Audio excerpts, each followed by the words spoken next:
네, 오늘 함께 살필 말씀은 신약성경 로마서 8장 22절부터 27절까지의 말씀입니다. 제가 봉독하도록 하겠습니다. 피조물이 다 이제까지 함께 탄식하며 함께 고통을 겪고 있는 것을 우리가 아느니라. 그뿐 아니라 또한 우리 곧 성령의 처음 익은 열매를 받은 우리까지도 속으로 탄식하여 양자 될 것 곧 우리 몸의 속량을 기다리느니라. 우리가 소망으로 구원을 얻었음에 보이는 소망이 소망이 아니니 보는 것을 누가 바라리요. 만일 우리가 보지 못하는 것을 바라면 참음으로 기다릴지니라.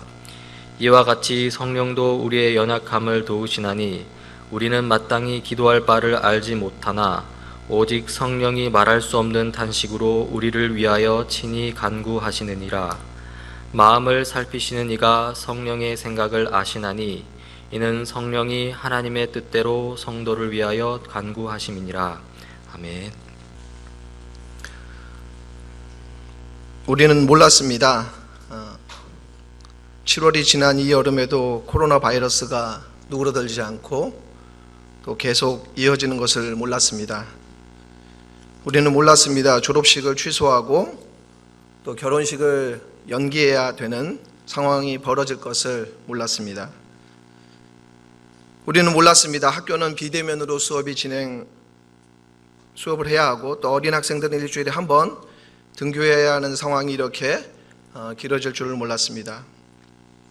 우리는 몰랐습니다. 온라인으로 예배를 드리고 다시 대면 예배를 드리지만 이렇게 마스크를 쓰며 예배 가운데 드려야 되는 상황이 이어질 것을 몰랐습니다.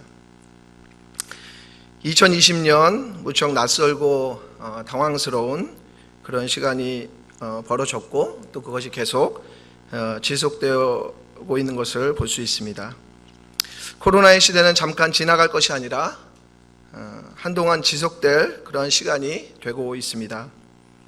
어떤 사람들은 심각한 삶의 위기를 겪기도 하고 또 어떤 사람들은 어색한 일상의 반복을 느끼기도 합니다.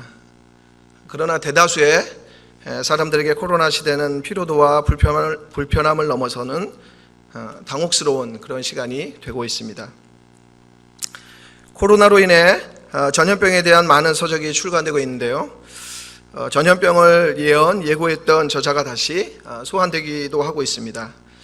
빌 게이츠가 미국 대학 또 대학원생들에게 모두에게 선물한 책으로 유명한 팩트풀리스라는 그런 책이 있는데 그 책의 저자인 한스 로슬링은 책의 말미에서 세계적 위험의 5가지 요소에 대한 얘기하는데 그거의 첫 번째가 바로 세계 전염병을 언급했습니다. 이러한 위험 요소들이 우리 일상을 덮칠 때 사람들은 고통을 받고 인간의 발전은 수십 년 동안 멈추게 될 것이라고 저자는 말했습니다. 실로 전 세계적 전염병 이 팬데믹은 우리 일상을 정지시키고 모든 이동을 멈추게 할 수 있는 아주 강력한 것이 되고 있습니다. 어떤 이는 코로나19에 대해서 이런 말을 전했습니다. 코로나19는 소비주의를 끝내는 하나님의 방법이자 세계화 내러티브의 결말이다 라고 이야기했습니다. 세계화라는 서사와 또 그것의 자만심이 실패라는 의미로 읽혀질 수 있겠습니다. 전염병 앞에서 우리는 속절없이 무너지는 힘의 세계, 인간의 오만함, 그리고 우리가 지금까지 무엇을 중요하게 여기면서 살아왔는지를 알게 되었습니다. 왜곡된 삶의 선택은 왜곡된 삶의 결과를 만들었습니다. 그로 인해서 많은 사람들이 고통을 겪고 혼란을 경험하고 또 두려움과 불안의 시간을 느끼며 살아가고 있습니다. 코로나 바이러스의 시대를 살아가며 교회 안에서도 이 상황에 대한 많은 논쟁이 벌어지고 있는 것을 볼 수 있습니다. 사회적으로는 뉴노멀의 시대에 대한 분석과 대응이 일어나고 있는데요. 그것만큼이나 기독교 안에서도 전염병 재난에 대한 교회사적 또 성경적 분석과 대응에 대한 논의가 이어지고 있는 것을 볼 수가 있습니다. 어떤 이들은 이것이 하나님의 심판이다 라고 말하기도 하고요. 어떤 이들은 또 하나님의 경고다 라고 말씀하기도 합니다. 유례없는 재난에 대한 해석과 의미를 찾아가는 것은 어쩌면 깨어있는 그리스도인에게 마땅한 고민이고 또 질문일 수 있겠습니다. 성경 속에서 전염병은 고대 근동 대표적인 삼중 저주, 칼, 전염병, 기근 중의 하나로 등장합니다. 그리고 이러한 삼중 저주는 율법에서 이스라엘 백성들에게 들려주는 부분에서 나타나는 것을 볼 수 있습니다. 레위기 말씀인데요. 나는 너희에게 칼을 보낼 것이다. 나는 너희에게 전염병을 보낼 것이다. 나는 너희의 양식을 끊을 것이다. 예레미야서 15장 2절에는 전염병에 걸려 죽을 자는 전염병에 걸려 죽고, 칼에 맞아 죽을 자는 칼에 맞아 죽고, 기근을 당할 자는 기근으로 죽고, 에스겔서에서는 그들은 모두 칼과 기근과 전염병으로 쓰러질 것이다 라고 말씀했습니다. 이렇게 반복되는 삼중 저주는 실제 삶의 고통으로 이어지는 것을 알 수 있습니다. 징벌로 인해서 삶의 자리는 잃고 일상은 붕괴되었습니다. 평강의 삶은 자취를 감추게 되었습니다. 그러나 고통의 마지막은 파멸로 끝나는 것이 아니라 회복과 구원에 있습니다. 하나님의 자비에 기초한 회복에 있습니다. 재난의 원인에 대한 해석과 판단은 다양할 수 있겠지만 모두가 인정할 수밖에 없는 현실은 세상은 이런 재앙으로 인해 신음하고 있다는 사실입니다. 오늘 우리가 읽은 로마서 8장은 아마도 많은 그리스도인들에게 감동과 위안을 던져주는 그러한 본문일 것입니다. 로마서 8장은 믿음, 사랑, 소망이라고 하는 기독교의 아주 중요한 핵심 가치 세 가지의 내용으로 가득합니다. 본장은 로마서의 주제이기도 하고요, 바울신학의 압축판이라고 할 수 있습니다. 로마서 8장은 이렇게 시작합니다. 그러므로 이제 그리스도 예수 안에 있는 자에게는 결코 정죄함이 없나니 라고 시작하고 있습니다. 아주 위대한 선언으로 시작합니다. 놀라운 선언이 아닐 수 없습니다. 그리고 이 로마서 8장의 마지막은 이렇게 기술되어 있습니다. 높음이나 깊음이나 다른 어떤 피조물이라도 우리를 우리 주 그리스도 예수 안에 있는 하나님의 사랑에서 끌 수 없느니라 라고 말씀하고 있습니다. 얼마나 우리에게 위안과 만족을 주는 그러한 말씀이 아닐 수가 없습니다. 그리스도 안에서 주어지는 해방과 사랑의 확고함을 통해서 승리의 확신을 더해주는 그러한 말씀이라고 할 수 있습니다. 그러나 이러한 말씀 한가운데 이 말씀들 사이에 고통하는 우리의 현실이 있습니다. 8장 중반부에는 신음하는 현실을 이야기하고 있습니다. 로마서 8장 22에서 27절은 크게 세 부분의 내용으로 나뉘어지고 있고요, 그 내용들은 아주 점층적으로 전개되는 것을 볼 수가 있습니다. 첫째는 세상의 탄식이고, 둘째는 교회의 탄식이고, 셋째는 성령의 탄식을 이야기하고 있습니다. 세상은 신음하고 있습니다. 우상숭배와 죄된 본성을 쫓아가는 선택과 행동은 우리의 삶을 더 깊은 혼란으로 몰아가고 있는 것을 볼 수 있습니다. 우리가 함께 읽진 않았지만 전문맥에 보면 바울은 피조물이 허무한데 굴복한다고 말씀하고 있습니다. 허무하다는 것은 무의미하고 공허한 그런 것을 이야기하는 것이죠. 또한 썩어짐의 종로로 탄다라고 이야기하고 있습니다. 이러한 허무한데 굴복하고 썩어짐의 종로로 탐으로 말미암아서 개인은 또 세상은 신음하고 있는 것을 볼 수가 있습니다. 이번 주부터 이사야서 말씀을 저희 교회 공동체가 큐티를 하고 있는데요, 이사야서는 망해가는 이스라엘, 아니 망한 이스라엘의 기울어진 사회의 모습을 잘 드러내주고 있습니다. 우상숭배의 세세한 부분이 묘사되고 있습니다. 살인과 도둑질, 거짓송사, 뇌물, 이루 말할 수 없는 부정의와 부패가 팽배하고 또 만연해 있는 이스라엘 사회를 보여주고 있습니다. 수습하기 쉽지 않은 사회의 일면이 적나라하게 나타나고 있습니다. 그로 인해 땅은 황폐해지고 약탈과 전쟁으로 인해 이스라엘은 깊이 신음하고 있습니다. 우리가 살고 있는 세상도 신음하고 있습니다. 기후 문제로 또 환경 문제로 많은 동식물들이 고통을 받고 있습니다. 인간의 편리함을 추구하는 삶의 방식과 성장에 대한 과도한 집착이 생태계를 곤경에 빠뜨리고 있습니다. 동물 세계 가운데 알 수 없는 일들이 벌어지고 있고 또 집단 폐사가 일어나기도 합니다. 인간 중심적인 관점과 행동들이 약한 피조물을 어려움에 처하게 하고 있는 것이죠. 그런데 이러한 탐욕은 다시 인간의 삶에 영향을 주고 있습니다. 만물이 신음하고 있는 것이죠. 이러한 신음에 대한 첫 번째 반응이자 가장 중요한 태도는 무엇일까요? 그것은 바로 탄식하는 것입니다. 오늘 말씀은 그것을 잘 표현해 주고 있습니다. 22절 말씀, 피조물이 다 이제까지 함께 탄식하며 함께 고통하는 것을 우리가 아나니. 23절에 성령의 처음 익은 열매를 받은 우리까지도 속으로 탄식하여. 26절에 성령이 말할 수 없는 탄식으로 우리를 위하여 친히 간구하시느니라 라고 말씀하고 있습니다. 탄식한다는 것은 무엇일까요? 탄식의 의미는 무엇을 의미하는 것일까요? 탄식을 찾아보니까 한탄하며 한숨을 쉼이라고 정의하고 있습니다. 8장 22절의 말씀을 특별히 세 번역으로 번역하면 그 의미를 좀 더 살펴볼 수 있을 것입니다. 로마서 8장 22절, 모든 피조물이 이제까지 함께 신음하며 함께 해산의 고통을 겪고 있다는 것을 우리는 압니다 라고 말씀하고 있습니다. 여기서 탄식은 마치 해산의 고통과 같다라고 이야기하고 있습니다. 새 시대를 위한 진통, 새로운 질서를 위한 통과 의례로서 어쩌면 반드시 필요한 것이 바로 탄식이라고 그렇게 말씀하고 있는 것입니다. 이스라엘 백성들은 탄식하는 백성들이었습니다. 억압과 혼란 속에서 그들은 탄식의 역사를 가지고 있습니다. 이집트에서 노예의 삶을 살았던 이스라엘 백성들은 탄식했습니다. 출애굽기 말씀을 읽어드리겠습니다. 하나님이 그들의 고통 소리를 들으시고 하나님이 아브라함과 이삭과 야곱에게 세운 그의 언약을 기억하사.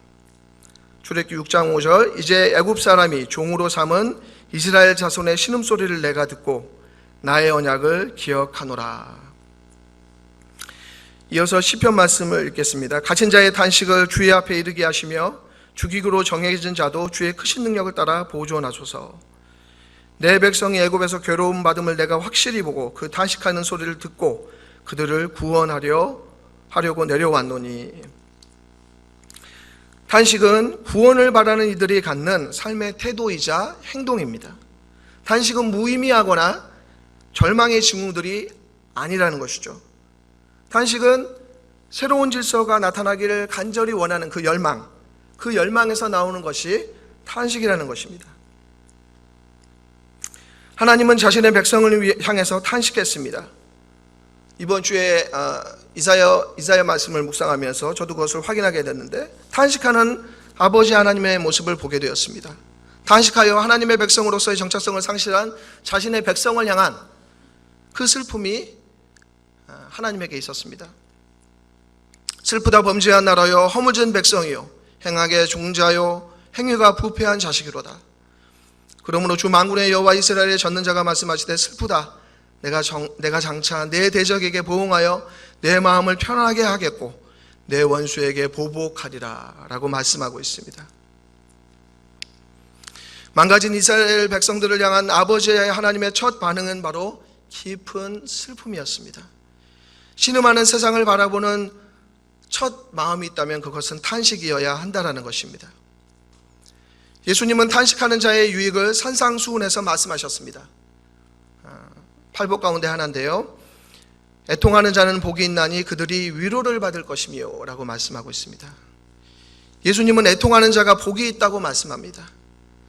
애통하는 것을 피할 것이나 빨리 벗어날 것으로 말씀하시는 것이 아니라 애통하는 자가 복이 있다라고 말씀하고 있습니다. 예수님은 가르침으로 말로만 애통을 말하지 않았습니다. 그분은 인간의 죽음, 인간의 실존, 또 인간의 연약함 앞에서 깊이 탄식하셨습니다. 사람들의 굶주림, 병듦, 또 자신을 향한 공격 앞에서도 예수님은 애통하셨던 분이셨습니다. 그리고 십자가 위에서 애통하셨습니다. 그분은 탄식하셨던 분이셨던 것입니다. 대략 시편의 3분의 1이 잘못된 상황을 애통하는 탄식시에 해당합니다. 이러한 탄식시의 시편들에서는 질문과 슬픔, 또 분노와 좌절, 비통함의 표현들로 가득합니다. 시편은 탄식의 노래로 가득합니다. 하나님의 백성들은 이러한 탄식의 노래로 신음하는 이 세상을 해석하고 또 이겨나갈 수 있는 힘을 얻을 수 있었습니다.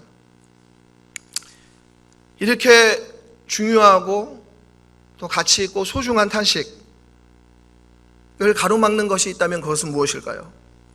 우리는 신음하는 창조 세계에 대해서, 우리 자신에 대해서 왜 탄식하는 능력을 상실할까요? 하나님은 탄식하시는 분이시고 애통하는 것이 복이 있다고 말씀하시는데 우리는 애통하는 것으로부터 왜 점점 멀어지는 것일까요? 한 3가지 정도의 말씀을 드릴 수 있을 것 같습니다. 첫째는 우리는 보통 슬퍼하기보다 손쉬운 위안을 추구한다는 데 문제가 있습니다. 사실 모든 사람들은 위로가 필요합니다. 위로받지 못한 사람은 마치 죽음의 경험을 하는 것과 같습니다. 위로받지 못한 사람은 독해지고 끝까지 정하는 것을 볼 수가 있습니다. 욥은 위로받지 못한 사람의 전형일 수 있습니다. 욥은 친구로부터, 또 동료로부터, 아내로부터, 심지어 하나님으로부터 위로받지 못했습니다.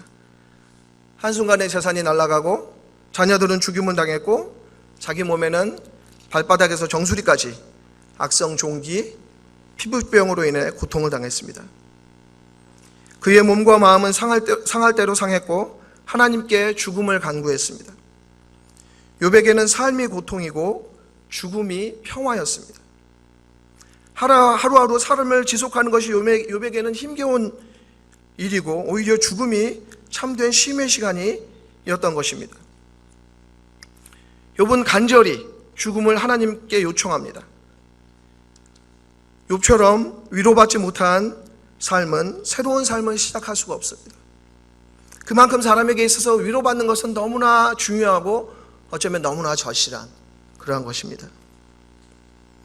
그런데 신음하는 애통하는 순간에 우리는 너무도 쉽게 빠른 위로를 얻고자 한다는 데 문제가 있습니다.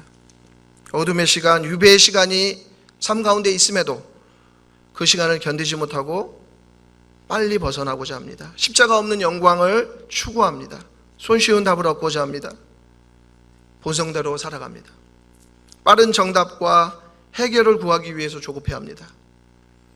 그로 인해 우리는 탄식을 잘 하지 못합니다. 두 번째로 우리가 탄식하기 어려운 이유는 우리는 슬픔이 약하다고 생각합니다.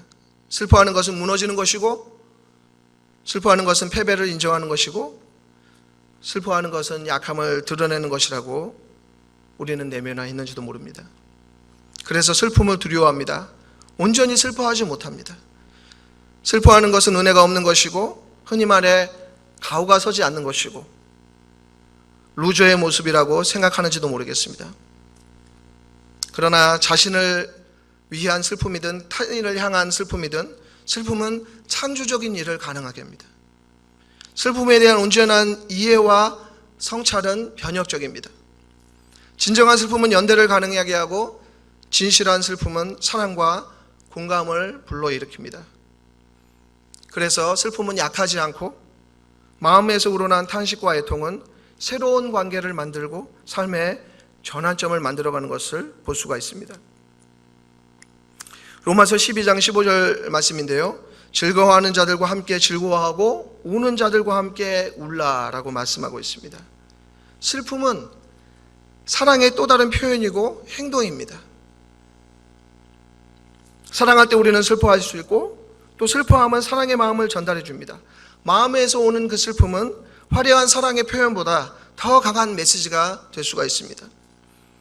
이러한 슬픔은 놀라운 연결과 나눔을 가능하게 하는 것이죠. 이렇게 팬데믹으로 확산되면서 유명해진 교회 안에서, 기독교 안에서 유명해진 책이 있습니다. 기독교의 발흥이라는 그러한 책인데요.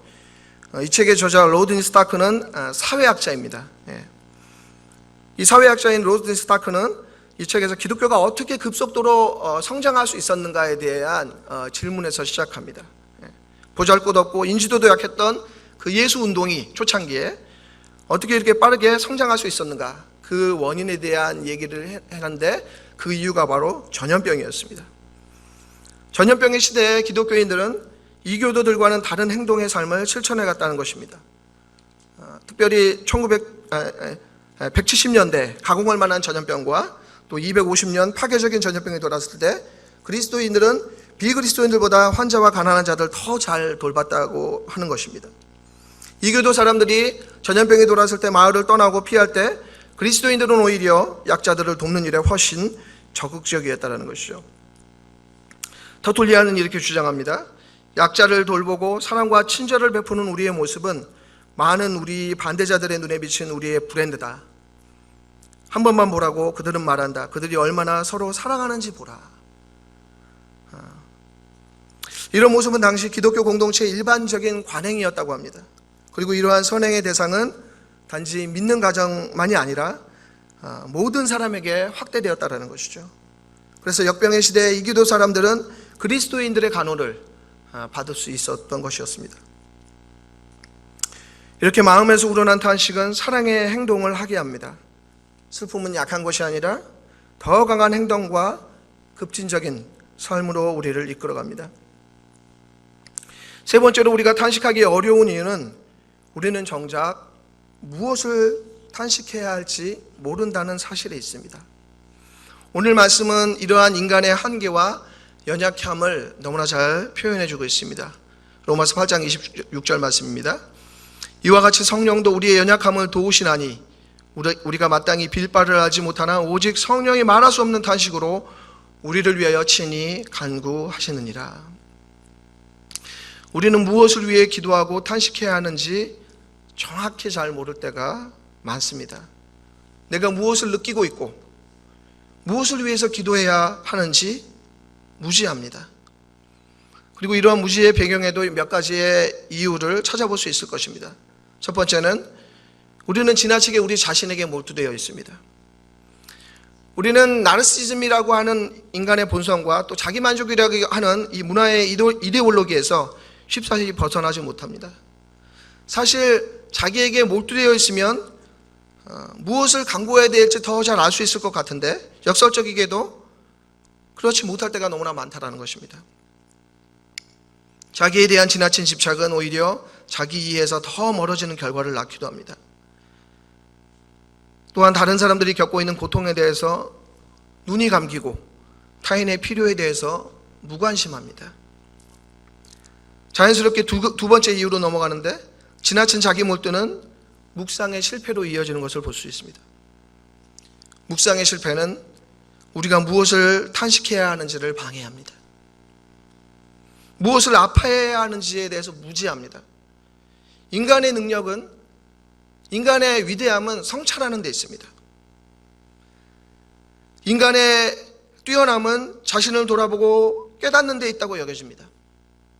성찰하지 못하는 삶은 탄식하지 못하고 기도의 세계로 나아가기가 어렵습니다. 우리는 정말 무엇을 위해 탄식하고 기도해야 되는지 잘 모릅니다. 그것이 우리의 한계이고 연약함이라는 것이죠. 그러나 절망할 필요가 없습니다. 오늘 말씀은 무엇을 말씀하고 있나요? 성령의 탄식이 우리를 도우신다라고 말씀하고 있습니다. 성령을 통해서 우리는 우리가 무엇을 위해 간구하고 기도해야 되는지 깨닫게 된다는 것입니다. 또한 성령은 우리를 위해서 친히 간구한다라고 말씀하고 있습니다. 우리가 소망할 수 있고 궁극적인 승리를 가져갈 수 있는 이유는 바로 여기에 있다는 것이죠. 고난 속에서 소망을 가질 수 있는 이유는 성령의 도우심에 있습니다. 고난과 소망을 이어주는 다리는 바로 성령의 탄식과 중보에 있다는 것이죠.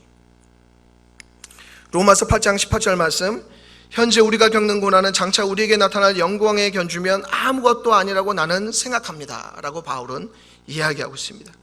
우리는 이미와 아직이라는 그 시간 속에서 고난을 받고 고통을 경험하지만 그 고난은 잠깐이고 영광은 영원하다라는 것입니다. 그 영광에 비하면 우리가 겪고 있는 이 고난은 비할 때가 견줄 수가 없다라는 것이죠.